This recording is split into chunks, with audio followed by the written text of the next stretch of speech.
नमस्कार विद्यार्थियों। राजकीय महाविद्यालय इटावा द्वारा संचालित ऑनलाइन क्लासेज में आप सभी का स्वागत है। विद्यार्थियों, हम कबीरदास जी द्वारा रचित साखियों का अनुशीलन कर चुके हैं। हमारे पाठ्यक्रम में जो भी दी गई हैं, आगे कबीरदास जी के शब्द दिए गए हैं जिनका अनुशीलन आज हम करने वाले हैं। तो सबसे पहले जो शब्द है उसका जो पद है वो ये है। एक अचंबो देखा रे भाई, ठाडा सिंह चरावे गाई, पहले पूत पीछे भई माई, चेला के गुर लागे पाई। ये अवतरण है। उसके प्रसंग में हम लिखेंगे कि प्रस्तुत अवतरण कबीरदास द्वारा रचित शब्द शीर्षक से जो संकलितांश हैं उनसे उद्धृत है। यह पद उलटवासी शैली में लिखा गया है। इसके द्वारा कवि ने जीव, माया, चेतना, साधना, विषयासक्त मन आदि संबंधी वर्णन किया है। अब देखिए व्याख्या। कबीरदास जी कहते हैं कि देखो भाई, मैंने एक आश्चर्यजनक बात देखी है। सिंह खड़ा रहकर गाय चरा रहा है। पहले पुत्र पैदा हुआ और बाद में माता। गुरु शिष्य के चरण स्पर्श कर रहा है। जल की मछली तरवर ब्याई और जल में रहने वाली मछली ने पेड़ पर बच्चा दिया है। कुत्ता को ले गई बिलाई और कुत्ते को पकड़कर बिल्ली ले गई है। बेला की डारी गोनी घर आई कि बेल को गिराकर गोनी अर्थात सामान भरने की जो थैली है वो घर आ गई है।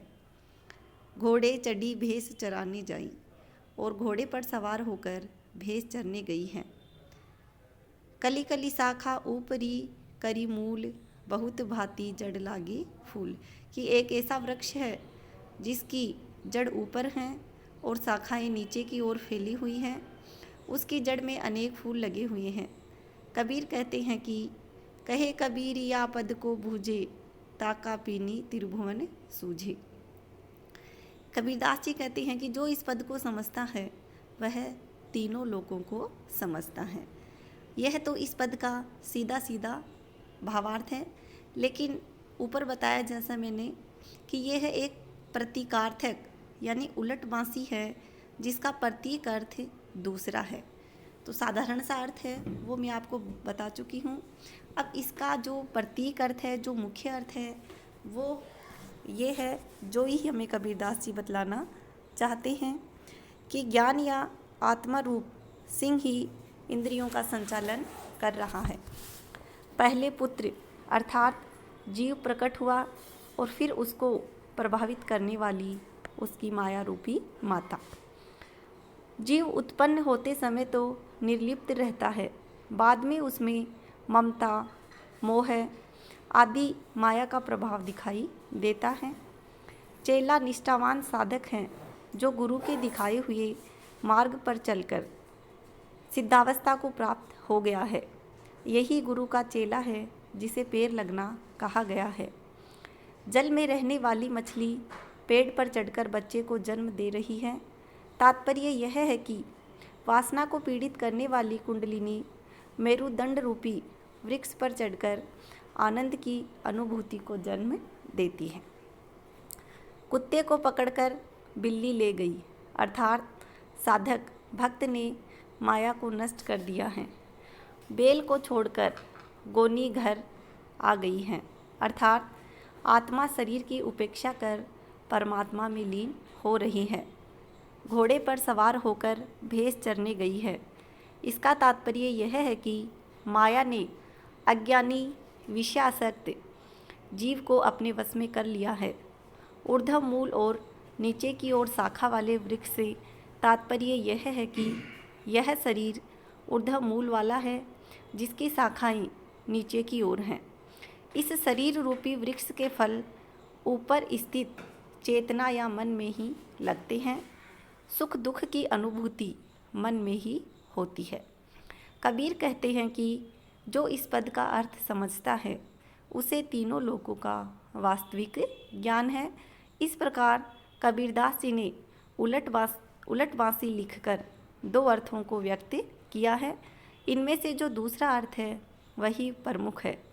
यहाँ प्रतीकों का बहुत ही सुंदर प्रयोग हुआ है, जिसमें जैसे सिंह को आत्मा का प्रतीक बनाया है। भाषा उलटवासी के प्रयोग के कारण थोड़ी कठिन लगती है और पद शैली है, फिर भी कबीरदास जी ने अपनी भाषा शैली में इसको बहुत ही अच्छे तरीके से समझाने का प्रयास किया है। अब अगला जो शब्द है वो देखिए, जब थे आत्म तत्व विचारा तब निर्भर भया सब हीन थे, काम क्रोध घई ढारा व्यापक ब्रह्म सबनी में एके, को पंडित को जोगी राणा राव कवन सो कहिए, कवन वेद को रोगी, इनमें आप सब हिन में आप सु खेले, नाना भांति घड़े सब भांडे, रूप धरे धरी मेले, सोच विचारी सर्वे जग देखा, निर्गुण कोई न बतावे, कहे कबीर गुनी अरु पंडित, मिली लीला जसे गावे। यह अवतरण भी कबीरदास द्वारा रचित शब्द शीर्षक से संकलित अंश से लिया गया है। इसमें कबीरदास जी कहते हैं कि जब से मैंने आत्म तत्व के बारे में विचार किया है और उसे समझा है, तब से मैं सभी के प्रति निर्वैर हो गया हूँ, अर्थात मेरा किसी से कोई भेदभाव नहीं रहा है और मैंने काम क्रोध को पकड़कर पटक दिया है, अर्थात इन्हें त्याग दिया है। मुझे यह ज्ञात हो गया है कि सर्वत्र व्याप्त ब्रह्म ही सब में विराजमान है, सभी में वही एक तत्व विद्यमान है। जब सभी में एक ही तत्व है तो फिर योगी और पंडित आदि का भेद भी निराधार है। इसी प्रकार किसे राणा और किसे राव कहा जाए, किसे वैद्य किसे रोगी कहें, इस प्रकार के भेदभाव एवं अंतर व्यर्थ हैं। आत्म तत्व सभी के भीतर समान है। इन सभी में वह ब्रह्म स्वयं विद्यमान है। वह जैसे अपने आप से ही खेल रहा है, उसके लिए दूसरा कोई है ही नहीं। उस ईश्वर ने विविध प्राणियों के रूप में मानो अनेक भांडे बना रखे हैं और उन्हें अनेक रूप दे दिए हैं। सब विविध रूपों के भांडों बर्तनों की तरह रख छोड़े गए हैं। कबीर कहते हैं, मैंने देखकर और विचार कर यह पाया है कि जगत में एक ही तत्व व्याप्त है। मैंने दूसरे जानकार लोगों से ब्रह्म के बारे में पूछा तो उस निर्गुण के बारे में कोई वर्णन नहीं कर सका है। कारण यह है कि वह वर्णनातीत है। सब गुणज्ञ और पंडित यानी विद्वान लोग उस परम तत्व की लीला और यश का ही गुणगान करते हैं। इस प्रकार कबीरदास जी ने बताया है कि सभी में एक ही ब्रह्म विद्यमान है, इसलिए हमें भेदभाव नहीं करना चाहिए। परस्पर वेरभाव करना व्यर्थ है। ब्रह्म ज्ञान के लिए काम क्रोध आदि दुर्गुणों एवं मायाजन्य बंधनों को त्यागना पड़ता है। ब्रह्म के अतिरिक्त कहीं कुछ नहीं है। ब्रह्म अनुभव का विषय है, उसका वर्णन नहीं हो सकता। जो उसे प्राप्त करना चाहता है वह उसका गुणगान करे। कबीर जी कहना चाहते हैं कि वैद्य और रोगी में जैसा भेद व्यवहार में है, तात्विक रूप से इनमें कोई भेद नहीं है। इस प्रकार कबीरदास जी ने दर्शन में अभेद किया है, अद्वैतवादी दर्शन उन्होंने बताया है। इस प्रकार आज हमने कबीरदास जी द्वारा रचित 2 पदों का अध्ययन किया है और आज के इस वीडियो में इतना ही। धन्यवाद।